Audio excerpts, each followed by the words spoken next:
বুকে এমন একটা জায়গা আছে যেখানে প্রকৃতি এখনো নিঃশব্দে বাঁচে, যেখানে গাছের পাতায় বাতাসের ছোঁয়ায় বাজে সঙ্গীতের সুরধ্বনি, আর বুনো প্রাণীর চোখে দেখা যায় বেঁচে থাকার আসল রূপ। আপনি কি তৈরি ভারতের সবচেয়ে রহস্যময় জঙ্গল সাইলেন্ট ভ্যালি ন্যাশনাল পার্কের এক রোমাঞ্চকর সফরে বেরোতে? সাইলেন্ট ভ্যালি কেরালার পালাক্কাড় জেলায় অবস্থিত পশ্চিমঘাট পর্বতমালার বুক চিরে দাঁড়িয়ে থাকা এক চিরসবুজ রেইন ফরেস্ট। এই জঙ্গলে প্রবেশ করার আগে যেন মনে হচ্ছিল প্রকৃতি নিজে আমার হাত ধরে বলছে, চলো একটা অন্যরকম অভিজ্ঞতা দিই। গাইড বলছিল, এটা শুধু একটা জঙ্গল না, এটা একটা জীবন, যেখানে প্রতিটা গাছ, প্রতিটা পাখি একটা করে গল্প বলছে। এই জঙ্গলে জঙ্গল সাফারির অভিজ্ঞতা। জঙ্গল সাফারি শুরু হলো একটা নির্দিষ্ট টাইগার ট্রেলে। আমাদের ওপরে ঘন কুয়াশা আর নিচে আঁকা বাঁকা রাস্তা। হঠাৎ এক জায়গায় থেমে গেল গাড়ি। ডান দিকে ঝোপের মধ্যে কি একটা নড়ছে।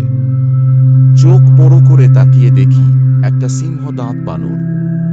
এই বানর শুধু সাইলেন্ট ভ্যালিতেই পাওয়া যায়।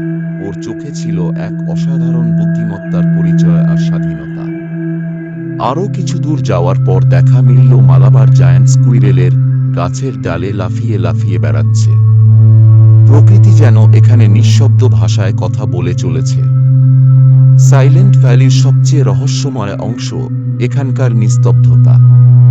পাখির ডাক ছাড়া কোনো কৃত্রিম শব্দ নেই, না কোনো সাইরেন, না কোনো কলকারখানার আওয়াজ।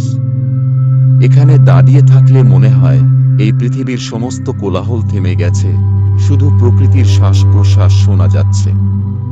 একটা অদ্ভুত প্রশান্তি, যেন সময় থেমে গেছে। এটাই সাইলেন্ট ভ্যালির আসল ম্যাজিক। যদি আপনি সত্যিকারের নেচার লাভার হন, যদি আপনার মন চায় প্রকৃতির গভীরে ডুব দিতে, তাহলে একবার সাইলেন্ট ভ্যালি ঘুরে আসুন।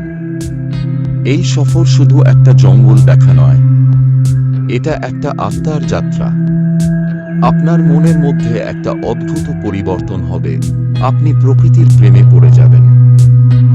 আর মনে রাখবেন, প্রকৃতিকে ভালোবাসলে প্রকৃতিও আপনাকে ভালোবেসে আপন করে নেবে। এই ভিডিও ভালো লাগলে একটা লাইক দিন, শেয়ার করুন নেচার লাভারদের সঙ্গে, আর সাবস্ক্রাইব করুন আমাদের চ্যানেল এমন আরও রোমাঞ্চকর সফরের জন্য। জয় ব্লগ।